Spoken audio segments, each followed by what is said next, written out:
And welcome to Arts for the Health of It. My name is Richard Wilmore. I'm your host. And if you're watching this, I apologize for my extra large head on screen. It's just me right now. If you're listening, you'll notice that it's a little bit quieter. If you're watching, you'll notice I'm the only one on screen. Stunzi is not here today. She's taking a little bit of a break. So we're going to have some fun things planned throughout the summer while she's gone. But hopefully you're not tuning in just for her because she isn't here. Please don't turn it off because she won't be here for a little while. But we miss her and we love her and you'll see her soon. But we have great people here, not to take her place, but to distract from the fact that she's not here. And today we have Tasha Golden. And Tasha I talked to her a few months ago to prep for this. I'm so excited to have her on the program to talk about all of the great research she's doing. She's an artist, she's a health scientist, an international speaker, and a consultant. She makes the science of arts and health relevant and usable for anyone seeking to improve well-being, creativity, knowledge, and connection. And that, of course, sounds 100% about what we're here to do and talk about. So why listen to me when you listen to Tasha? So let's start the show. Come along with me, and I know you'll see that a song changes everything. Hi, Tasha. Hello, thank you for having me. Thank you so much for being here. I was thinking about this yesterday of what we were going to talk about, and I love the fact that we get to talk to people from all over the world here on this podcast. So tell everybody where you are right now in the world. Where am I in time and space? I am in Louisville. I am in Louisville, Kentucky. And what time is it there? It is 10:38 a.m. All right. So how's the future? It's 9:30 here. How's the future? Looking good today? I am trying to believe that the future is not bleak. I am probably with a lot of other people. It's difficult the last few days, but I think that's why we do what we're doing here today and why we try to support one another and talk about the things that matter to us and that can reshape the world, right? Yes. I mean, arts have always been super important to you in your life. Can you talk a little bit about how you got into the work and what triggered you into getting into what you do?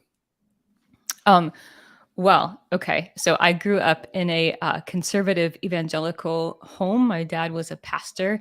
And the reason that this is the root of my story is that eventually I became a singer-songwriter. I toured the world. And that was the thing that I wanted to do ever since I was a little girl. But the place where I started writing songs was in church, because where I grew up, women couldn't preach and we couldn't teach like mixed gender audiences, but we could definitely sing. And there was sort of like an honored space for music in like church services on weekends. So starting from a really young age, when I felt like I had something to say to like people in my life or around me or in society, I wrote songs. And then because I had an in, because my dad is the pastor, I often, typically if I wanted to sing, I got to sing. So that became the way that music was my way to speak what was going on in my life and actually be heard. And that continued when I became a professional musician. Music continued to be a place where I could share things that were going on in my life that I couldn't share otherwise. There are situations and histories and memories and events that I didn't tell anyone before I shared it with a room full of listeners at a show from a stage. And music has always sort of represented that space where something that might be too big or too controversial or too scary or too intimate or whatever the case may be, for me to share in conversation or in typical exchanges like what we're having right now, music was the place where I could do that. So as a singer-songwriter, I had songs about things like domestic violence, my family's history of that, songs about my own history of depression or mental illness. And no matter where I went in the world, like whether it's like Chicago or Beijing, those were the songs that people lined up after shows wanting to talk about. So over the years, you wind up having hundreds of people who've shared really personal stories with you based on the songs that they've just heard you sing. And a lot of those people, in my case, followed up their stories. For example, like maybe a story of abuse in their history by saying that I'm the first person they had ever told. And for me, I understood that that meant, oh, this person has never told a doctor, never told a therapist, not even a spouse or partner. And I knew that for me, the supports around me in my life, being able to just share and convey what was happening in my life had been so important. And that had been out of reach for these folks up until they were in a music venue, up until they heard a song, up until they, were in some low lit place after a show someplace.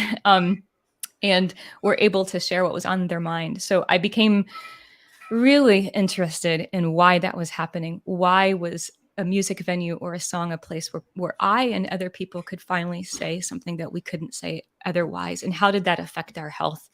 And I ran into some of the same questions when I founded a program, like a creative writing program for girls that are incarcerated called Project Uncaged. And the same thing, those girls shared really different things in their poems and their songs than they ever shared in just conversation or like on the questionnaires that we gave them. So again, that question of like, what do we not know from people when we don't give them these other kinds of spaces? And what is it about art and creative writing and song and music that helps people share what's going on in their lives? And what does that mean for how we live this human experience and how we share it with each other? And that is why I wound up in public health, to try to research what was going on with that phenomenon and how does it affect not only our individual health, but our collective well-being. And what are you finding? I think that's always, especially with music. I mean, most people listen to music. We've had one guest on this program who was a singer, and her father hated music, hated it. But he loved to listen to birds. That was his thing. And I was like, well, that's music. So give him that and just we'll pretend that it's not music that he's listening to. But most people listen to music. And I think we all have like, that favorite song that feels like,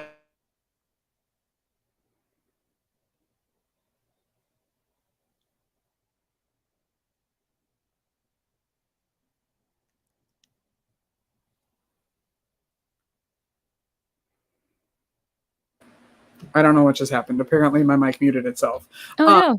Sorry. Where you had that song that you think was written for you, and then you go to their concert, and there are 40,000 other people singing that same song, and you're like, well, that was my song. What happened? So I think that's very interesting how we attach ourselves to music. But what are you finding that why do we do that? Well, there isn't any single answer. There are a lot of different studies, people trying to figure out like actual neurobiological mechanisms for different things. But the larger way that I think about it and that I find helpful to talk about, especially in everyday life and in situations that are related to health and well-being, is that we did not evolve to be able to share all of our lives in conversation. That's not possible. It's not the ideal. It's not optimal. I think a lot of times in our society, especially like Western, maybe like white dominant norms in our society, we think that the ideal, like whatever you're going through, you're supposed to be able to just chat about it. And if you can't chat about it, something's wrong with you. It's not a limitation of talking. We don't think of that as being the limitation. We think that something's wrong with you because you can't find the strength or the courage or the words or whatever to muster and be able to share something, whether it's with a friend or a spouse or even a therapist or something like that.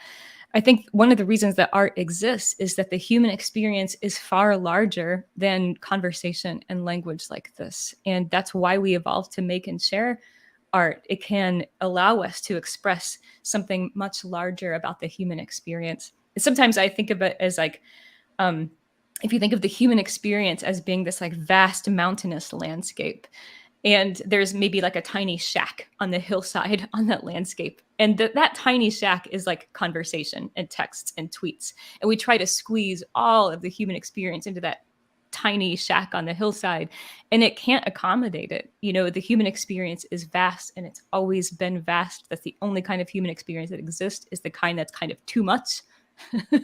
And I think part of what music and all kinds of different art does is acknowledge that things are bigger than something pretty and containable and manageable. And so when we need to, we access those. And when we find something that's like a song, like what you mentioned, that represents some aspect of our experience that we haven't been able to articulate otherwise, I think we hold on to it because it's sort of like, hey, this acknowledgement that my experience is real and it exists and it's true and it's shared, but also an acknowledgement that it's larger than I was able to just say to a friend or write out in a paragraph. Yeah.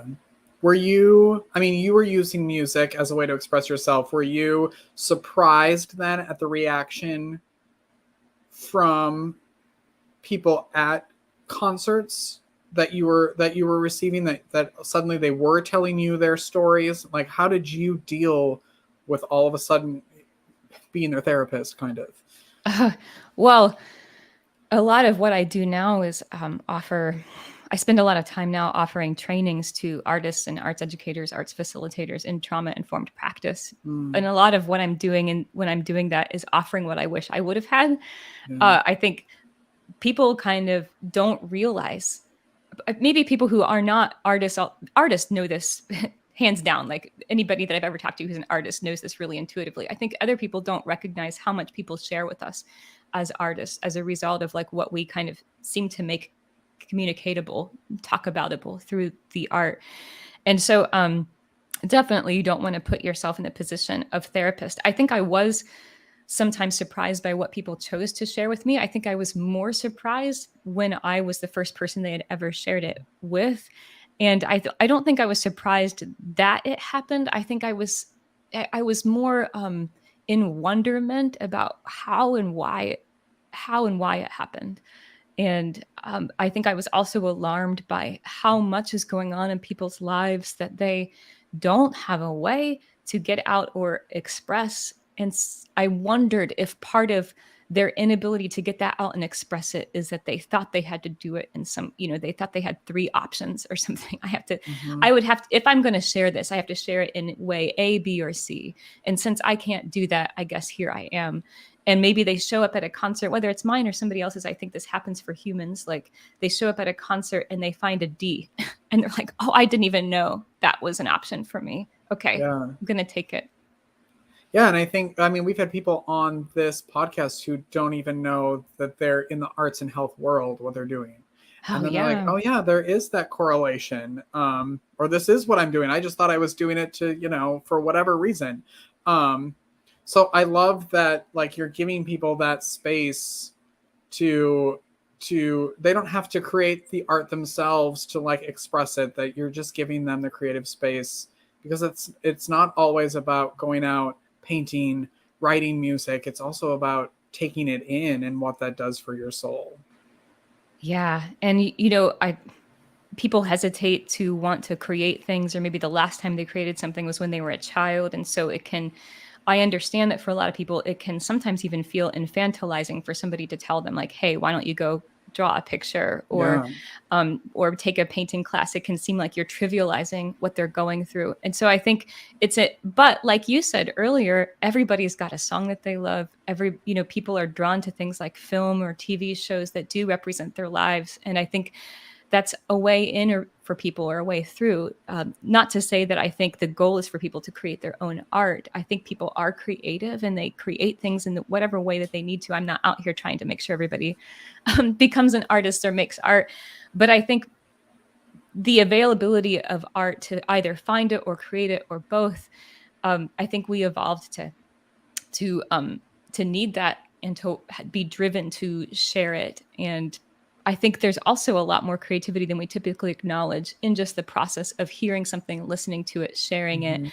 I mean, people are so creative in their interpretations, for example, of a film, what they thought that it meant to them, or, the ways that people will put together a playlist to send to one another. They might not think of that as being an art, but even the things that we as humans do with the art that we do encounter and the ways that we make meaning with and from it, that also is creative, and that also is part of how we process and navigate and move through things.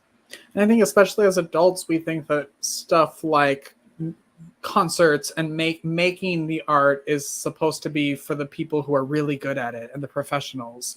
And I can't be an artist because, I don't have, my paintings aren't framed in a gallery somewhere, or I'm not recording an album. So I'm not professional. So I'm not an artist. And I think that's kind of dangerous to do to yourself.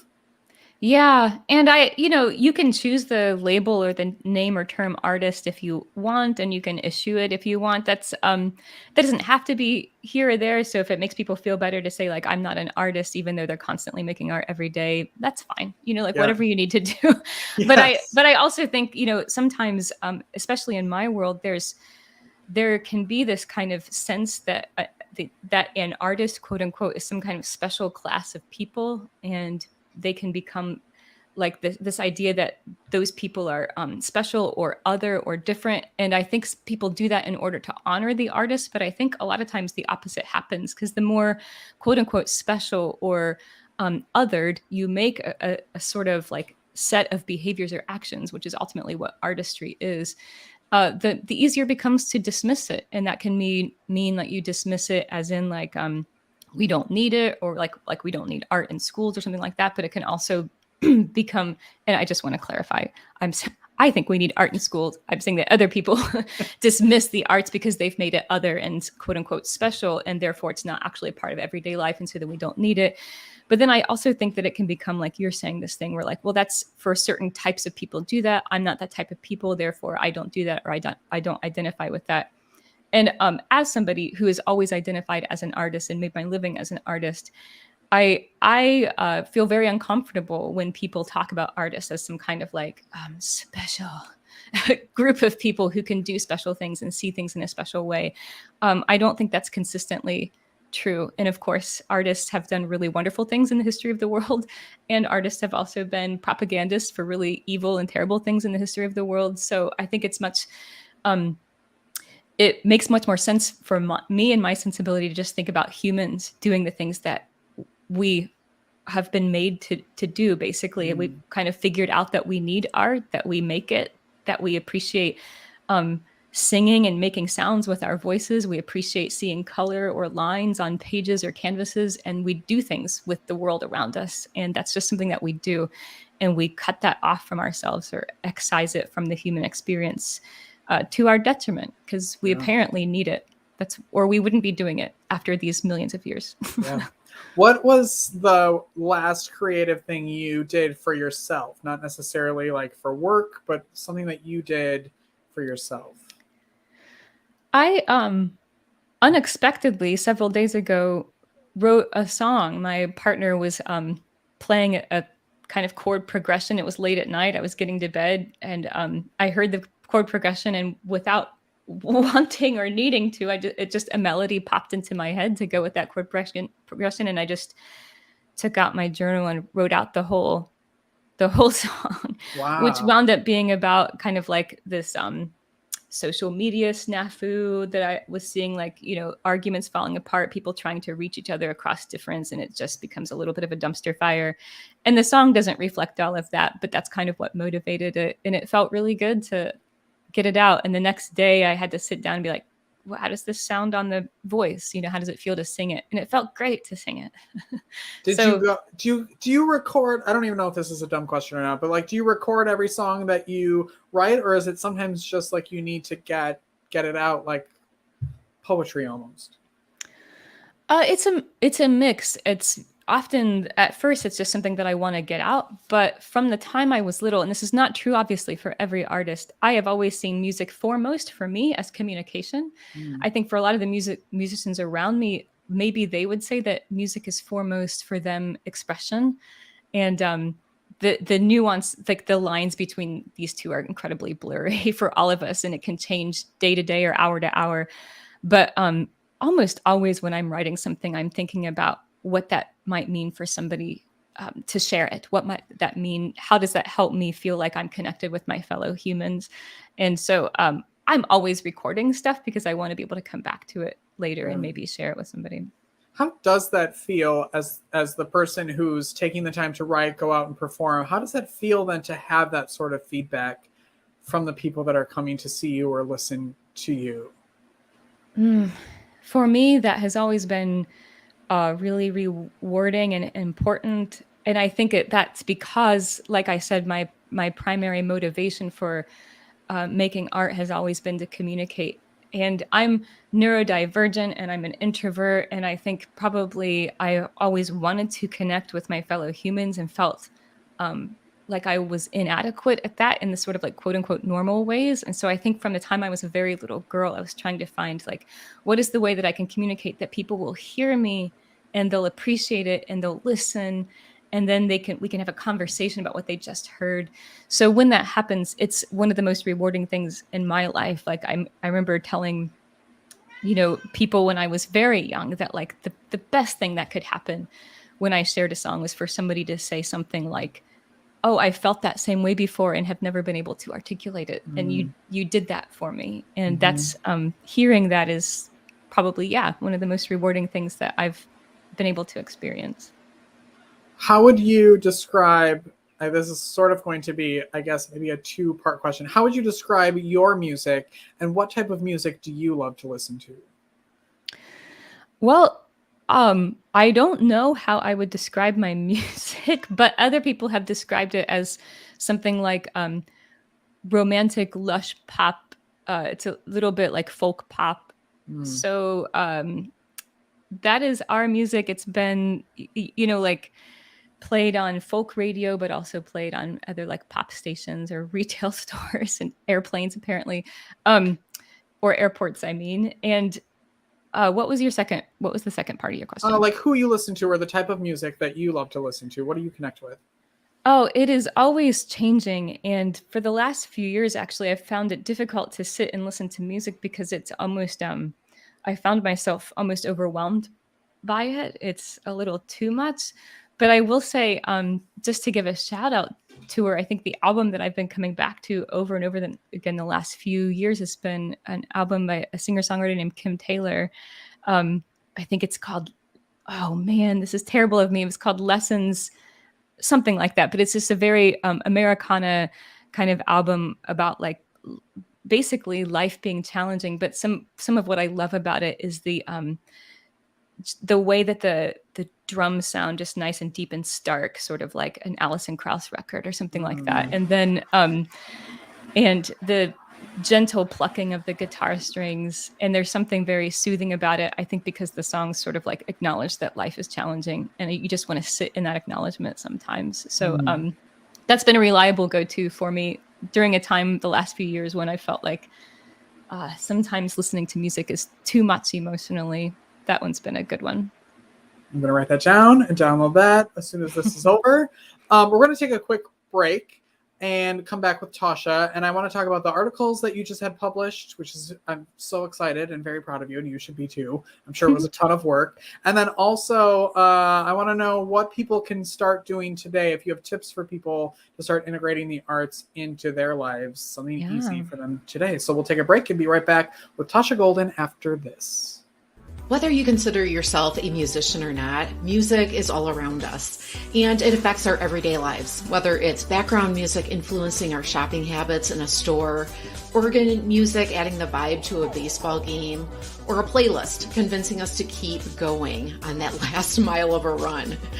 I'm Mindy Peterson, host of the podcast Enhance Life with Music, where we take a holistic look at the power of music in our everyday lives through the lens of science and health, sports and entertainment, business, and education.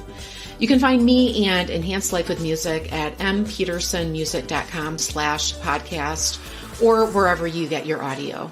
Unleash the power of music. Medical professionals are burning out at an alarming rate. Burnout can cause health workers to feel hopeless, trapped, helpless, worthless, depressed, sleepless, and tired. By joining the Hearts Need Art Gratitude Grams program, medical staff receive a personalized email and video from a musician, an artist, or writer once a week that includes a message of thanks, an encouraging song, uplifting poem, or a simple art activity. After watching their Gratitude Gram, participants report feeling more hopeful, empowered, energized, and appreciated. If you are or know a healthcare worker that would like to receive free Gratitude Grams, please visit heartsneedart.org. Kim Taylor, Songs of Instruction.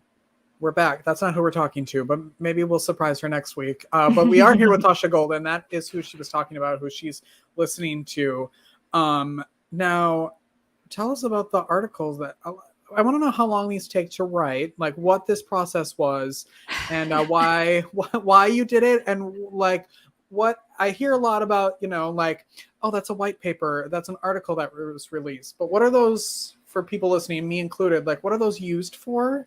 And I want to hear your process behind it.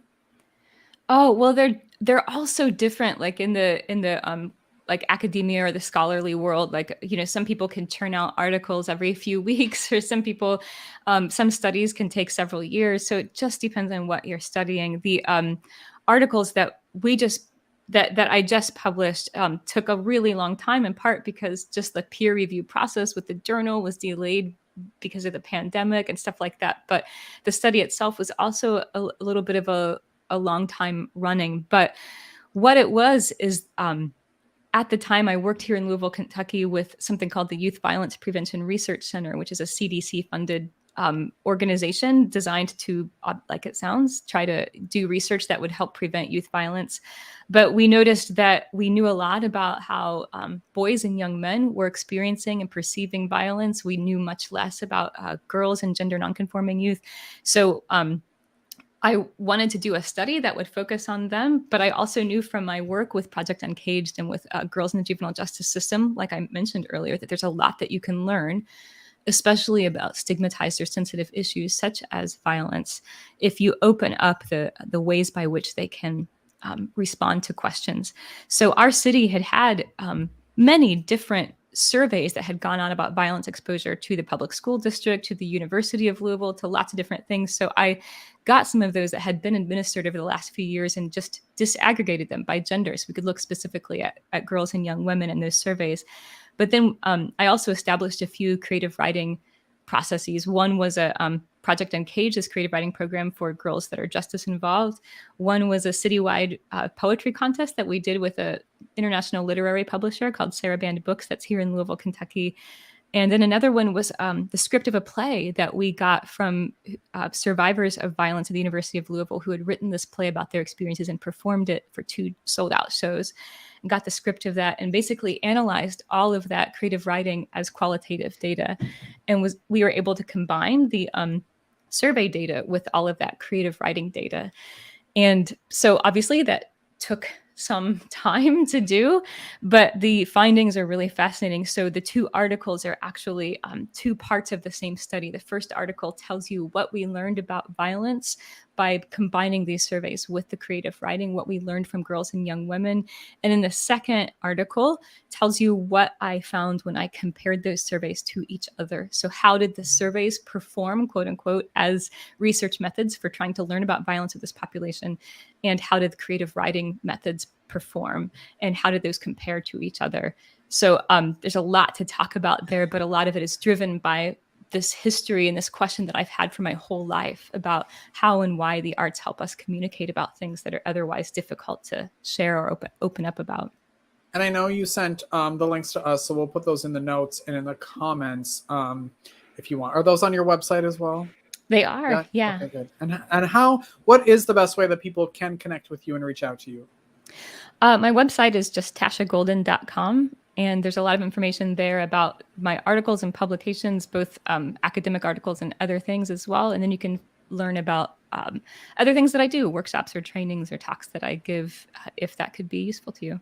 Yeah, and I think is it one of your workshops that's titled How We Human? I have had workshops titled that, but it's not titled that on my website. Okay. But yeah, just trying to help people use the arts to embrace what it is to be human. Yeah, I love that. I can't take the credit for titling this episode How We Human. Tasha totally did it, but I loved that title. I feel like that should be the title of the podcast because it's so important. Like the arts should be so integrated into how we are people. And I love that you're doing to make that people don't have a tip. Do you have any tips? I'm so sorry you cut out just a little bit when you were asking your question. Sorry, I was wondering if you had any tips or something that people could start today to start their creative practice. Yeah, I mean, a big part of what I typically talk about, and especially as it relates to the title of this podcast episode, How We Human, is a first step is to recognize that the human experience isn't supposed to be small and contained just because that's what's expected of us in quote unquote polite society or in boardrooms or in other kind of public spaces. You're kind of expected to perform like a robot. I call it the 3 robot settings. Like, it's okay to be slightly frustrated or sad or neutral or slightly happy. If you're anything beyond those 3 things in either direction, like people feel like you're weird or out of place or unprofessional or something like that. But those are arbitrary settings that are just socially constructed. It's not like that's actually how we human. The human experience is really, really large, and especially the last couple months, for a million reasons, have been so difficult for our society.